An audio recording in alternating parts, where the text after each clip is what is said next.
Hello বন্ধুরা, আজকে আমি তোমাদের এমন একটি কোরিয়ান ড্রামা বলতে চলেছি যেখানে মেয়েটি কিস করার 1 মিনিট পরেই একটি কুকুরে রূপান্তর হয়ে যায়। 2023 সালে মুক্তি পাওয়া এই কোরিয়ান ড্রামাটি খুবই ইন্টারেস্টিং হতে চলেছে, তাই কোনো স্কিপ না করে সম্পূর্ণ দেখো। এই কাহিনী শুরু হয় হায়না নামের একটি ছোট মেয়ের থেকে, যে তার দিদিকে জিজ্ঞাসা করে সে কি কখনো কাউকে কিস করতে পারবে না। তার প্রশ্নে দিদি জানায় না।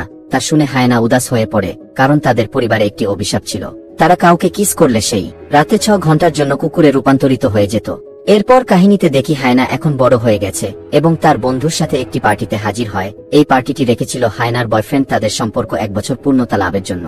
যখন কেক আসে, হায়নার বয়ফ্রেন্ড বলে, আমি হলাম গোটা বিশ্বের এমন একজন প্রেমিক যে কিনা তার প্রেমিকাকে একবারও কিস করেনি, কিন্তু আজ এই বিশেষ দিনে আমি তাকে কিস করতে চলেছি।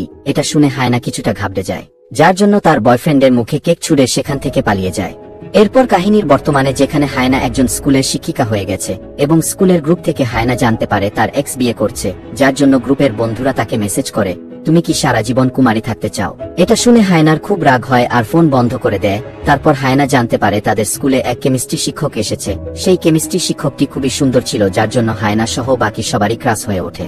অন্যদিকে হায়না নিজে কাউকে কিস করতে পারবে না, তাই স্কুলের স্টুডেন্টদের কিস করতে দেখলে তাদের বোকা দিত, যার জন্য স্কুলের স্টুডেন্টরা তাকে অপছন্দ করত। আর হায়না ক্লাস নিতে গেলে তারা তার কথা শুনত না।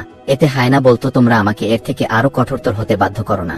যার ফলে স্টুডেন্টরা তাকে জিজ্ঞাসা করে, ম্যাম আপনি কি আমাদের দেখে চলেন? কারণ আপনার তো কোনো বয়ফ্রেন্ড নেই, এর জন্যই আপনি কাপলকে আলাদা করতে চান। এগুলো শুনে হায়না চুপ থাকে, কারণ সত্যিই সে তাদের হিংসে করত, কিন্তু তাদের ভবিষ্যতের জন্যও এইসব করত। হায়না লাঞ্চ টাইমে খুব বিরক্ত ছিল, কারণ স্টুডেন্টরাও এখন তার সিঙ্গেলের জন্য মজা করে। তখন তার বন্ধু বলে, এসব চিন্তা ভাবনা মাথা থেকে দূরে রাখাই ভালো। হায়না রিল্যাক্স হওয়ার জন্য যখনই হাত দুটো তুলে পিছনে রাখে, তখনই তাদের স্কুলের গণিতের শিক্ষক চীনের খাবার ট্রেতে লাগে, কিন্তু চীন কিছু না বলেই সেখান থেকে চলে যায়। হায়না তাতে খুব রাগ করে, কারণ চীন তার দিকে একবারও তাকায়নি। চীন কারোর সাথে বেশি কথা বলতো না, বেশিরভাগ জনকে সে এড়িয়ে চলত, তাই হায়না তাকে অপছন্দ করত। এই সময় চীনের পাশ দিয়ে একজন ছাত্র যাওয়ার সময় মেঝেতে পড়তে থাকে, যাকে চীন ধরে ফেলে। এটা দেখে সবাই চমকে যায় যে চীন কতটা ফাস্ট আর শক্তিশালী। এরপর লাঞ্চের শেষে কেমিস্ট্রি শিক্ষক লি হায়না আর তার বন্ধুর কাছে আসে এবং তাদের বলে যে তার সাথে ডিনারে যাওয়ার জন্য। হায়না তখনই রাজি হয়ে যায়, কারণ লিকে সে খুব লাইক করে।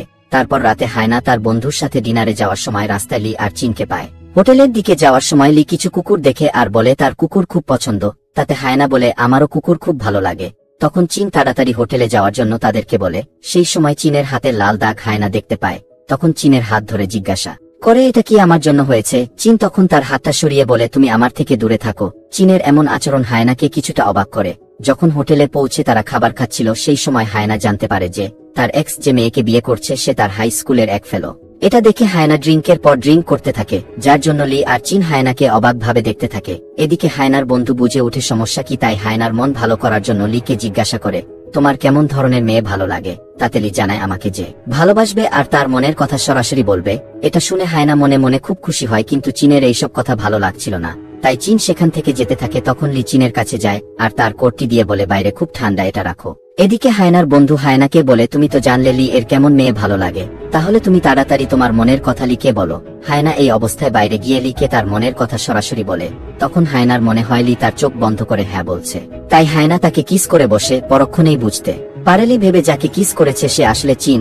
তখনই লি সেখানে আসে আর বলে, তোমরা এখানে কি করছো? তখনই হায়নার মনে পড়ে কিস করার 1 মিনিট পরেই তো সে একটি কুকুরে রূপান্তরিত হয়ে যাবে, তাই হায়না সেখান থেকে তাড়াতাড়ি ছুটে পালায় আর এমন এক ধরনের জায়গা খুঁজতে থাকে যেখানে তাকে কুকুরে রূপান্তরিত হতে কেউ না দেখে। এদিকে 1 মিনিট সম্পূর্ণ হতেই হায়না একটি কুকুরে বদলে যায়।